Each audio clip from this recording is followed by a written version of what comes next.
Question number 56. The period of gestation when development of placenta is completed is option A 3 weeks, option B 12 weeks, option C 16 weeks, option D 20 weeks। यहाँ पे question है placenta का development होने तक mother का pregnancy का period of gestation कितना होता है। चलिए पहले मैं आपको प्लासेंटा को अच्छी तरह से समझा देती हूँ कि प्लासेंटा क्या है, उसके बाद आप अच्छी तरह समझ जाएंगे। ये देखिए, ये जो आप देख रहे हैं ये प्लासेंटा का इमेज है। प्लासेंटा ओरिजिनली ऐसे ही दिखती है। फिटस मीन्स बेबी को मदर के ऊम में जिंदा रखने के लिए ये प्लासेंटा का मेन रोल होता है। इस इमेज में देखिए प्लासेंटा कैसे मदर के यूट्रस से अटैच हुआ है। इसी प्लासेंटा मदर के ब्लड वेसल के साथ कांटेक्ट होती है और यही प्लासेंटा के माध्यम से न्यूट्रिशन जो है वो अम्लाइकल कण होकर फिटस तक पहुंचता है और ऑक्सीजन गैस जो रेस्पिरेशन के लिए जरूरी है यही प्लासेंटा के थ्रू डिफ्यूजन प्रोसेस में फिटस के ब्लड वेसल तक पहुंचता है और फिटस ब्लड वेसल से कार्बन डाइऑक्साइड यही प्लासेंटा के थ्रू मदर तक पहुंचता है। ये प्लासेंटा का कंप्लीट डेवलपमेंट प्रेगनेंसी में 12 वीक्स ऑफ जेस्टेशन तक हो जाता है। मुझे पता है अभी ये क्वेश्चन का आंसर आप दे सकते हैं। Your time starts now.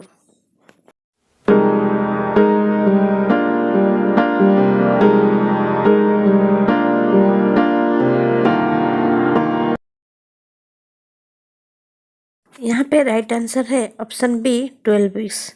12 weeks of gestation तक प्लासेंटा का कंप्लीट डेवलपमेंट हो जाता है। Question number 57. After menopause, increased facial hair growth and change in voice occur due to option A fall in FSH level, option B increased in FSH level, option C increase androgen level, option D decrease androgen level। यहाँ पे question है menopause के बाद facial hair growth और voice change होता है तो क्यों होता है, कौन सा हार्मोन के लिए होता है। महिलाओं में मासिक धर्म कम्प्लीटली बंद होने को मेनोपॉज कहते हैं और ये 40 से 50 तक का उम्र में होता है और ये हार्मोन के कारण होता है। मेनोपॉज में एस्ट्रोजन और प्रोजेस्टेरोन लेवल रिड्यूस होता है या फिर प्रोडक्शन कम्प्लीटली बंद हो जाता है। मेनोपॉज में LS level means luteinizing hormone level increase होता है और बाद में FSH level follicle stimulating hormone increase होता है और follicle stimulating hormone rest of life के लिए हाई रहता है। फॉलिकल स्टिमुलेटिंग हार्मोन बढ़ने के चलते मेनोपॉज के बाद फेशियल हेयर ग्रोथ और वॉइस चेंज होता है। आप खुद आंसर बताइए कौन सा ऑप्शन सही है। तो चलिए your time starts now.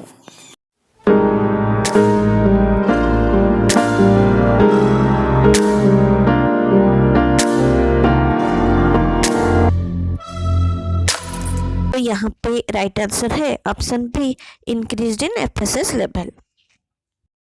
Number 58. How many numbers of chromosomes a primary oocyte और a primary spermatocyte contains? Option A 46, option B 44, option C 23, option D 22।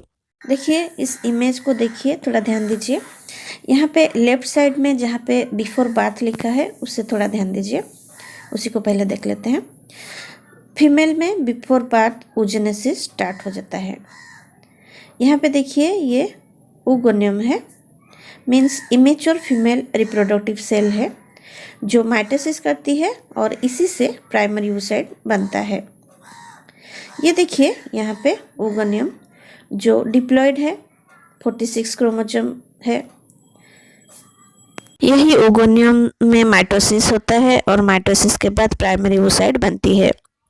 आपको पता है माइटोसिस के बाद क्रोमोसोम नंबर सेम रहता है, तो इसलिए प्राइमरी oocyte में भी क्रोमोसोम नंबर सेम रहता है oogoneum में जितना है।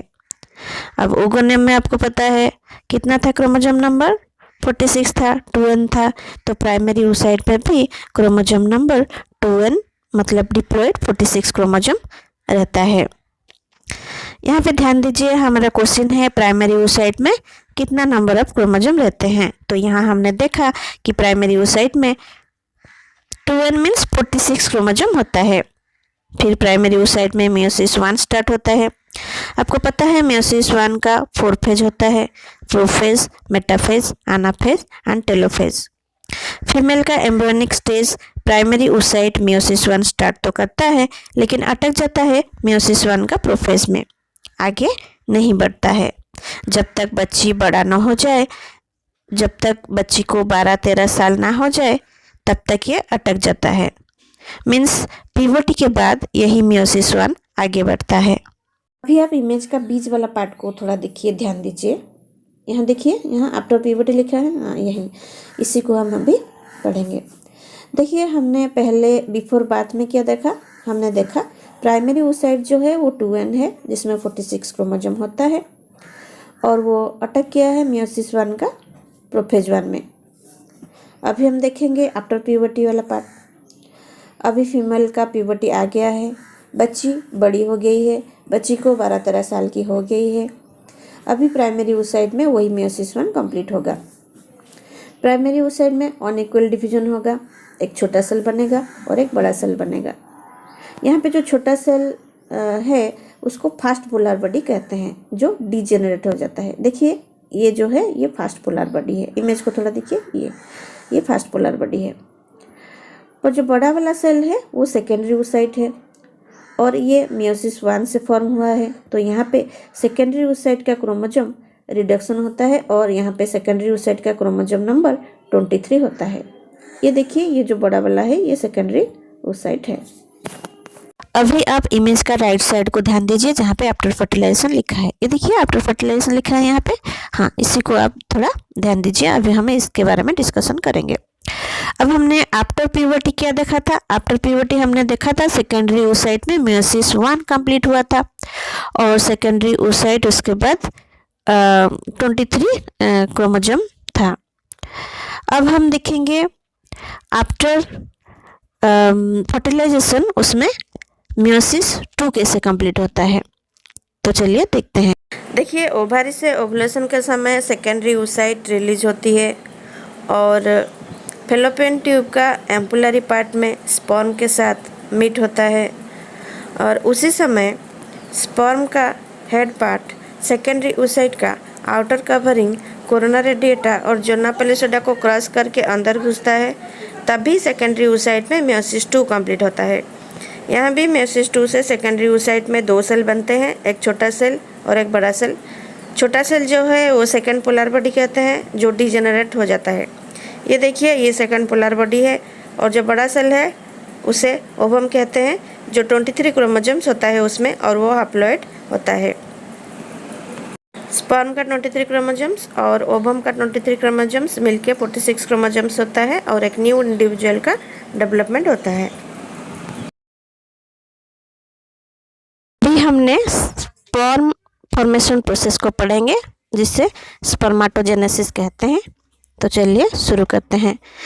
इस इमेज को आप देखिए, ये स्पर्माटोजेनेसिस प्रोसेस का इमेज है। इसी इमेज से मैं आपको अच्छे से समझाती हूँ कि मेल में 2 टेस्टिस होते हैं, और टेस्टिस के अंदर 250 लोब्स होते हैं, और लोब्स के अंदर एक ट्यूब लाइक स्ट्रक्चर होता है जिसको सेमिनिफेरस ट्यूबुल कहते हैं, और यही सेमिनिफेरस ट्यूबुल के अंदर स्पर्माटोगोनियम सेल पाया जाता है।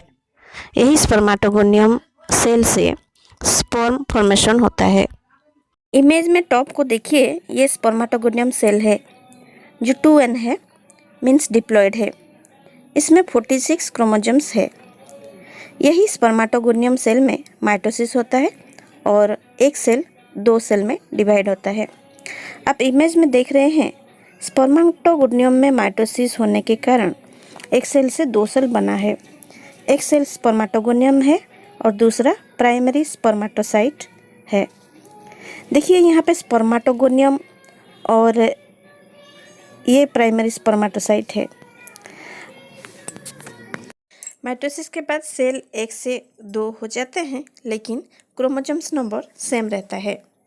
इसलिए यहाँ पे हमारा प्राइमरी स्पर्माटोसाइट जो है उसका क्रोमोसोम्स नंबर 46 होता है, मीन्स ये डिप्लॉयड है। और उसके बाद प्राइमरी स्पर्मेटोसाइट में मियोसिस 1 शुरू हो जाता है और सेकेंडरी स्पर्मेटोसाइट फॉर्मेशन होता है। देखिए यहाँ पे प्राइमरी स्पर्मेटोसाइट में मियोसिस 1 होने के बाद 2 सेल फॉर्मेशन हुआ है सेकेंडरी स्पर्मेटोसाइट। लेकिन आपको पता है मियोसिस 1 के बाद क्रोमोसोम्स नंबर हाफ हो जाता है, इसलिए यहाँ पे सेकेंडरी स्पर्मेटोसाइट का क्रोमोसोम्स नंबर 23 है। फिर उसके बाद सेकेंडरी स्पर्मेटोसाइट में मियोसिस 2 होता है और 4 स्पर्मेटिड बनते हैं और 4 स्पर्मेटिड से 4 स्पर्म बनते हैं। अभी आप इस क्वेश्चन का आंसर खुद दीजिए। Your time starts now.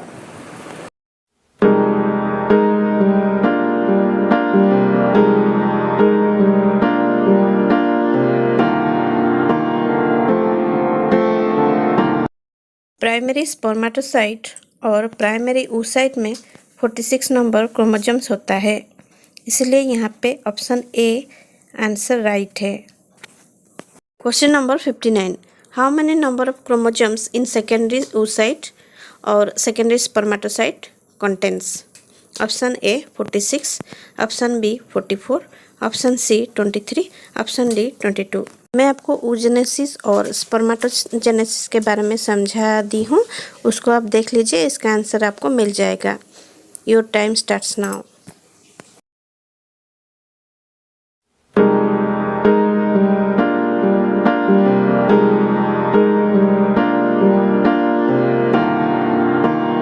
यहाँ पे राइट आंसर है ऑप्शन सी 23 क्रोमोसोम्स।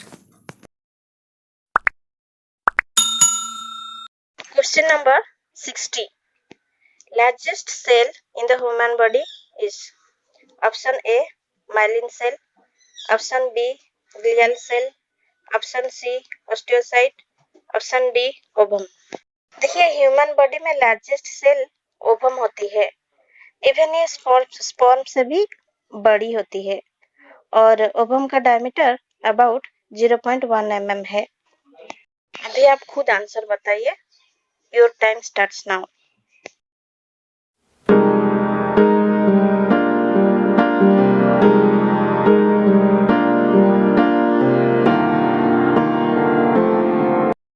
यहाँ पे राइट आंसर है option D ovum. Thank you for watching this video. अगर आप वीडियो अच्छी लगी तो लाइक शेयर और सब्सक्राइब करिए।